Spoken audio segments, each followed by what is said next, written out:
Well, quietly over the last few days, and I've been helping this group out. The group is called the New Federal State of China. They have been walking the halls of Congress, trying to get members of Congress to sign on to a letter to go to the Judiciary Committee and Jim Jordan to urge him to investigate China's ties into the federal government. It's an investigation that needs to happen, which is why I want many members to sign on to this letter. Nicole Tsai is a member of the New Federal State of China, a group that wants to overturn the Chinese Communist Party and ultimately take over China. Nicole Tsai, welcome to the program. Hi, Grant. Thank you for having me. It's so great to be here. Well, it's so great to talk to you, and I want everyone to know you're an American citizen now, but you weren't always. You escaped China.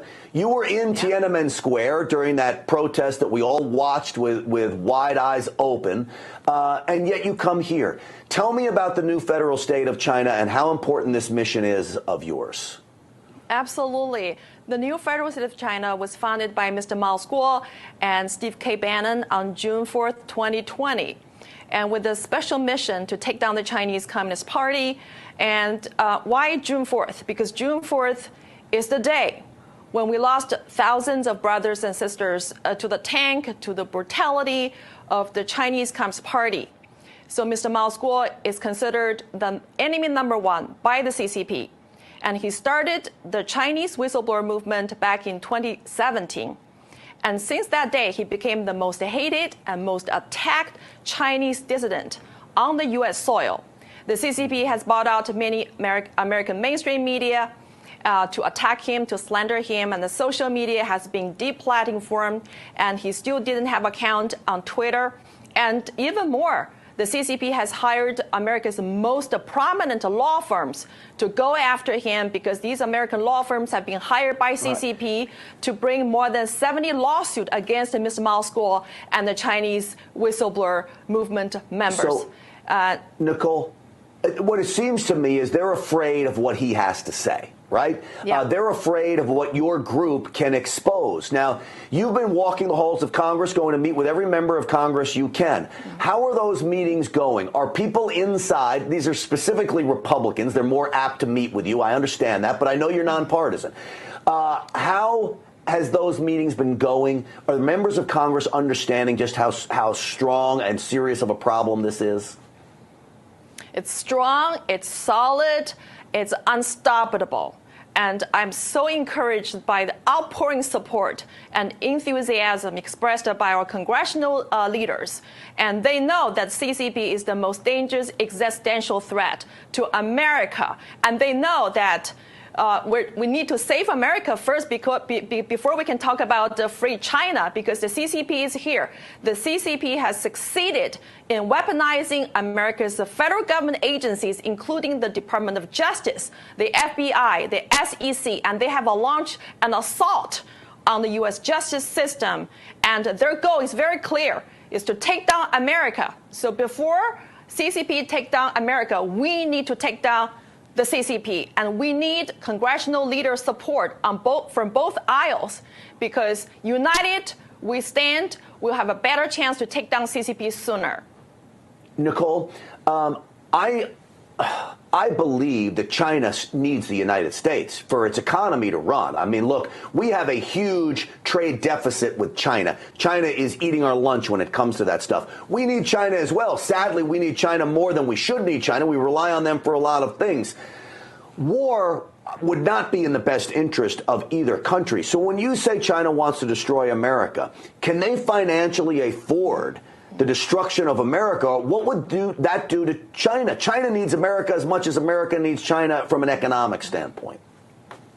So let me first clarify the difference between China, Chinese people, and the CCP. So Chinese people and China is not represented by the Chinese Communist Party.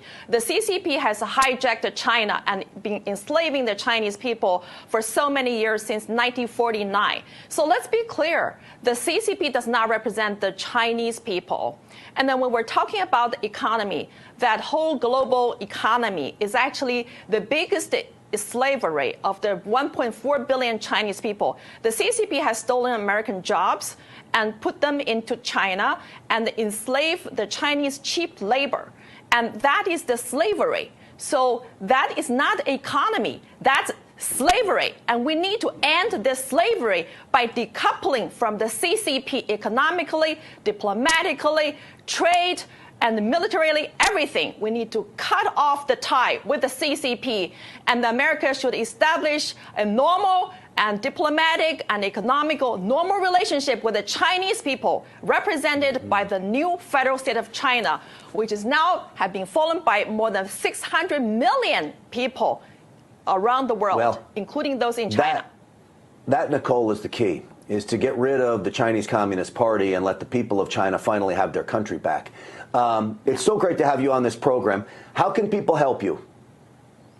I would encourage everybody who's watching this show to call your congressman and ask them to sign on the Dear Colleague letter, which we have submitted to several congressional leaders. That letter is addressed to Jim Jordan, the chairman of the Select Subcommittee on the Weaponization of the Federal Government.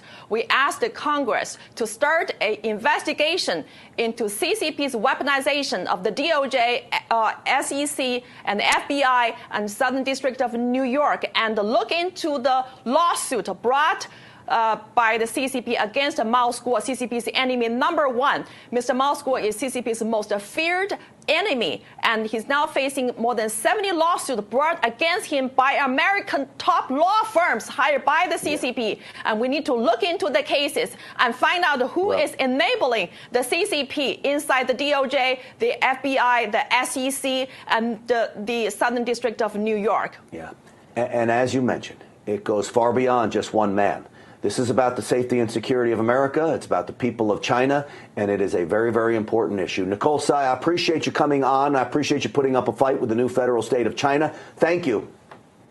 Thank you for having me, and thank you, America, for supporting our goal to take down the CCP, beginning in the United States of America, beginning inside the U.S. federal government agencies. Thank you. Well, that is a goal that Stinchfield's Army can get on board with. I can promise you that. Nicole, thank you.